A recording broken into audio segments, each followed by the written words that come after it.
so this is just a quick kind of video of one of my lessons who made a drastic improvement really in one session from last week.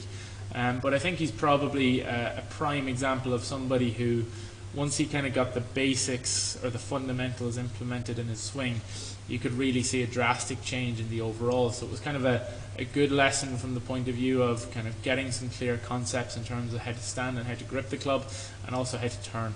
And that was really all we had done. So obviously in the original setup, a couple of things really stood out to me.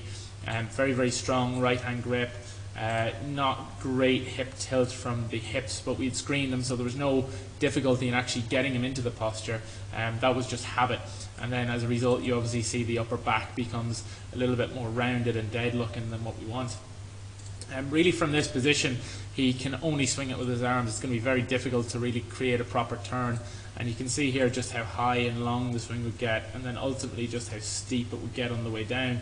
And these were kind of the key things that we wanted to improve or get rid of as much as humanly possible.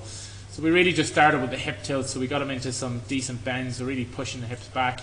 You can see immediately that flattens out his back. We said literally nothing about his upper back. We just said, okay, this is how you're going to bend forward from your hips. And really he's in a far more athletic position. Left hand side, you see a slightly better positioned right hand. We'll chip away at that. Grip can be a funny one with people starting off. If you get them too weak, they just feel really tight and really awkward looking. And really from there, our only kind of goal was to feel like we could turn. So the way I described turn was to feel like his left arm could pull across his body a little bit more rather than up. So amazing to see. This was a couple of swings in, and amazing to see just, first of all, obviously for me, a good first checkpoint being in front of the hands, but then how much tighter his top of backswing all of a sudden starts to look. So you see here, all of a sudden we've taken out the length, we've taken out the lift in the swing, and he really looks quite tidy here compared to where he was. And just to kind of give you that visual image, when we looked at his before top of backswing, you can see here extremely long. Now, we never mentioned short, we just said, okay, turn your left arm across your body as much as humanly possible. So you'll notice here that left arm in a much kind of flatter, more rotated position rather than here where it's just lifted.